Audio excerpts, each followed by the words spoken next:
essa. Olha só, Romanos, a palavra do Senhor diz, lá no capítulo de número 4, quer dizer, capítulo 2, a partir do versículo 4. Será que você despreza as riquezas da bondade, tolerância e paciência, não reconhecendo que a bondade de Deus o leva ao arrependimento? Contudo, por causa da sua teimosia e do seu coração obstinado, você está acumulando ira contra você mesmo para o dia da ira de Deus, quando se revelará o seu justo julgamento. Olha só o que a palavra de Deus diz no versículo 4. Ou será que você despreza, rejeita as riquezas da sua bondade, tolerância e paciência, não reconhecendo que a bondade de Deus o leva ao arrependimento? É uma pergunta. Será que você não reconhece? Será que você não despreza a riqueza da bondade, da tolerância e da paciência de Deus, não reconhecendo que essa bondade de Deus te leva ao arrependimento? Porque o que você tem feito é isso. Quando você não reconhece o seu pecado, você não confessa a ele. E muito menos você se arrepende dele. Por quê? Porque você está rejeitando, você está desprezando a bondade, a paciência e a tolerância de Deus. Por quê? Porque você não está reconhecendo que essa paciência, que essa bondade, que essa tolerância que Deus ele está tendo com você é para você se arrepender. Você não tem reconhecido isso, por isso que você tem desprezado. Você não tem reconhecido o quanto você é miserável, é pecador e o quanto você precisa de Deus. É por isso que você tem ignorado, você tem rejeitado, você tem dito não para o toque do Senhor no seu coração, para a voz do Senhor que você ouve e Ele te chamar. Mas quando você reconhece, aí é o que acontece na sua vida, como está aqui em Salmos 32. Então reconheci diante de ti o meu pecado. Sabe por que você precisa reconhecer diante de Deus o seu pecado? Porque é contra Deus que você tem pecado. Você tem destruído sua própria vida e você tem feito aos olhos do seu Criador aquilo que é mal. E um dia todos nós vamos comparecer perante o tribunal dele para sermos julgados com justiça, segundo todas as nossas obras, aquilo que temos feito escondido, aquilo que temos feito às claras.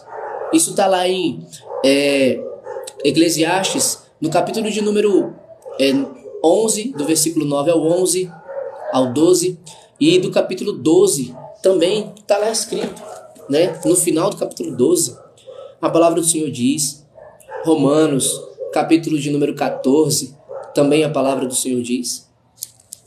E aí ele diz, então reconheci diante de ti o meu pecado e não encobri as minhas culpas. Eu disse, confessarei as minhas transgressões ao Senhor e tu perdoaste a culpa do meu pecado. Entenda que quando você reconhece diante de Deus o seu pecado e não encobre mais as suas culpas e você confessa ao Senhor, o Senhor ele te perdoa. O Senhor ele quer perdoar você. O Senhor ele quer que você seja perdoado e liberto. E é só Ele que pode fazer isso. Mas você tem que dar o segundo passo, porque o primeiro passo Ele já deu. Ele já entregou, já deu seu filho para morrer por você, pelos seus pecados. É por isso que você está aqui.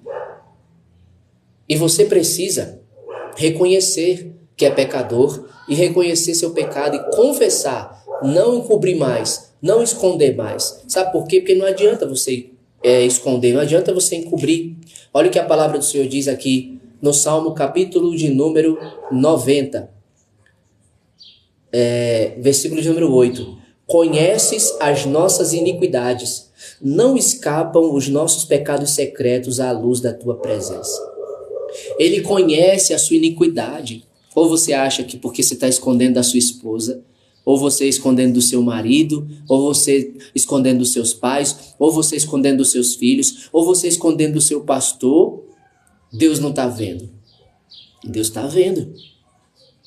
E é a Deus que você vai prestar contas. Você tem medo do seu marido descobrir e se separar de você, ou da sua esposa descobrir e se separar de você, você tem medo de levar uma bronca ou até de apanhar dos seus pais? Você tem medo de receber uma disciplina do seu pastor? Você tem que ter medo do castigo de Deus, da condenação que Deus vai dar para todo aquele que desobedece ao evangelho dele, como eu li lá na 2 Tessalonicenses capítulo 1. Você tem que ter medo desse juízo reto.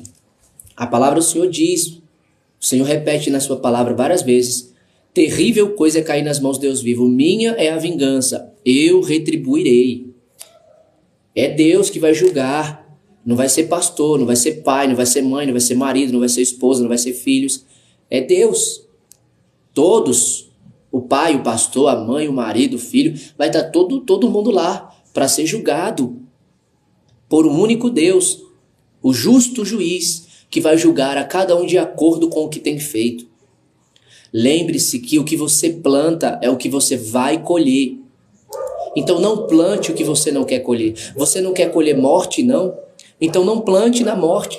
Quer colher vida? Então plante na vida. Plante no espírito, para colher as coisas espirituais. Mas se você quiser colher as coisas carnais, então você vai plantar na carne. E automaticamente você vai colher as coisas carnais. Porém, é como diz a palavra do Senhor, lá em Romanos, capítulo de número 8. Olha só o que ele diz aqui. Versículo de número 13. Se vocês viverem de acordo com a carne, morrerão. Mas, se pelo Espírito fizerem morrer os atos do corpo, viverão. Se, a palavra do Senhor está dizendo, se vocês viverem de acordo com a carne, morrerão. Mas, se pelo Espírito fizerem morrer os atos do corpo, viverão. Se você viver pela carne, você vai morrer. Não adianta você colocar a máscara para dizer que é crente, para dizer que é isso, para dizer que é aquilo outro, sendo que você não está vivendo uma vida reta com Deus. Você está em pecado. Não adianta. Quando eu digo não adianta, significa dizer que não adianta você se enganar a si mesmo, achar que você vai ser salvo, porque você está com pecados secretos, você está com pecados ocultos, você não está liberto. Então, não adianta você fingir, não adianta você mentir, porque Deus está vendo. Essa religiosidade que você tem vivido, de fato, realmente é uma religiosidade, não comunhão com Deus. É uma hipocrisia, é uma mentira. Por quê? Porque só vive as coisas espirituais quem é do Espírito. Só vive, só tem acesso, só tem ali a comunhão com Deus quem está na luz de Deus. Eu digo com a minha boca que eu tenho comunhão com Deus, mas com as minhas ações eu minto, eu vivo nas trevas. Eu estou fazendo o quê? Eu estou me enganando, eu estou morrendo. Aqui a palavra de Deus diz: se vocês viverem de acordo com a carne, morrerão, mas se pelo Espírito fizerem morrer os atos do corpo, viverão.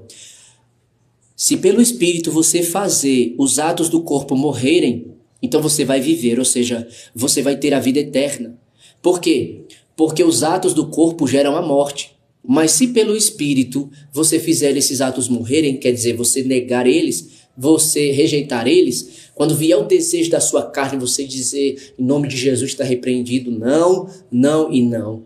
E você não cair naquela tentação, fazer como José, fugir, sair do ambiente que é suscetível ali a você cair e você negar, então você vai viver. Por quê? Porque você está fazendo o que o Espírito está querendo que você faça. Jesus, em João no capítulo 6, no versículo 57, ele diz: o corpo não serve para nada, mas as palavras que eu lhes disse são espírito e vida. Quando muitas pessoas deixaram Jesus e foram embora, Jesus virou para os seus discípulos e disse: vocês também querem ir? Vocês não querem me deixar? Pedro disse: Senhor, para onde nós iremos, se só tu tens as palavras de vida eterna? E nós cremos que tu és o Cristo, que tu és o Santo de Deus, tu és o enviado de Deus. Então, para que você tenha a vida, a verdadeira vida, Viva pelo Espírito.